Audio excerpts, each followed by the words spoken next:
has encontrado alguna joya que quiero que nos cuentes o que compartas con nosotros, porque se menciona la mesa.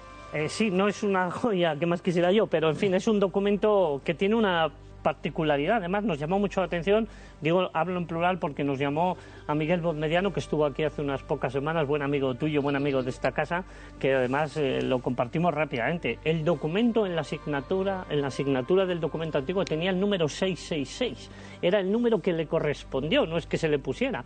O sea, era justo ese documento del 666. Son estas causalidades que aparecen en la ciudad de Toledo.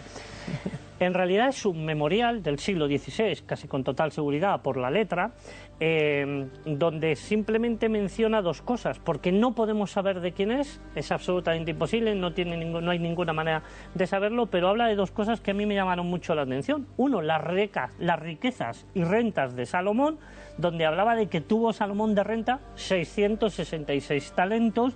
Ojo, el número otra vez de la bestia. Repite el mismo número, eso parece una especie de código, de juego, de... Sí, que en aquel momento equivalían a 9.890.000 escudos, habla de otras cosas y vuelve a citar el valor de la mesa. No olvidemos que en el sentido material, en las crónicas árabes, en todas las crónicas árabes se la describe, a veces con 365 patas, de las que en alguna crónica Tarik se queda alguna, para demostrar fundamentalmente que había sido el que la descubre. Todas hablan de cenefas de piedras preciosas. En cualquier caso, habla de que la mesa valía 200.000 dinares. Ni siquiera lo ha traducido en aquel documento quien quisiera escribirlo pero dándolo como una realidad auténtica que estaba en Toledo. Es un estadillo de cuentas.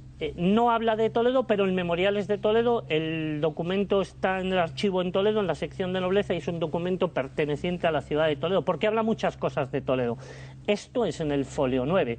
En otro folio anterior, cuando vuelve a hablar en el capítulo 4, que habla de ciertas herejías, dice: cuando Nabucodonosor pasó a España y los caldeos y judíos poblaron y sacaron los cimientos de las ciudades principales, introdujeron la magia con la astrología y la mesa en la ciudad de Toledo. Y la mesa en la ciudad de Toledo. Es la primera vez que yo sé que en un documento cristiano, en una crónica cristiana, posiblemente copiada de Al-Razi o de cualquiera de las crónicas árabes, esto puede ser indiscutible, pero se cita, porque hay algo que no sé si Sebastián o Juanje o tú, Iker, sabréis la explicación, pero es que la mesa es sistemáticamente ignorada en las fuentes cristianas medievales y de los siglos posteriores. Solo en las fuentes árabes es donde se cita, e insisto, indefectiblemente en la ciudad de Toledo, la presencia de la mesa. Y además se le relaciona con astrología y misterio. Sí.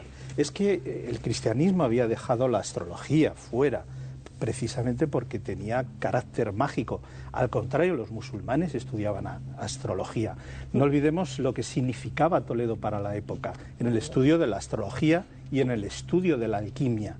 Estas 365 patas nos da una pista de un calendario muy importante, porque antes hablabas de la naturaleza de la mesa. ¿Cuál puede ser? Tanto para los egipcios, tanto para los judíos, había un hecho fundamental mágico básico, que era saber cada año qué días eran los fastos y qué días eran los nefastos. ¿Por qué? Los días nefastos, sabiéndolos previamente, podías hacer los cultos necesarios para contrarrestar su maleficio, y los fastos, al contrario, podías hacer los ritos propiciatorios para expandir saber qué días eran buenos y días eran malos. Eran malos, y eso lo marcaba la astrología, y ese saber estaba en conocimiento de los sacerdotes. Y recordemos que Salomón era, digamos, de algún modo, no solo el rey, sino el supremo sacerdote. Pero aquí llegamos a un punto que me gustaría que todo el mundo analizase. Bien, la mesa, ese objeto de poder anhelado por tantos y tantos sabios, va y desaparece, se pierde su pista. Y aquí empieza el segundo misterio, que no me extraña que siga originando novelas, porque es una historia preciosa. Pero claro, hay algunos que apuntan, por ejemplo, a Jaén. Sinceramente, ¿qué opináis de la posibilidad de que esto estuviera en Jaén, llegase a Jaén? ¿O creéis que muchos grupos de iniciados, se habla de masones, se habla de mil historias, intrigados por esta historia tan intrigante, quisieron buscarla en otros lugares donde igual jamás estuvo? ¿Qué opináis? Hombre, aquí hay un personaje clave, que sería Fernando Riocio Paredes, que fue el último barón de Velasco.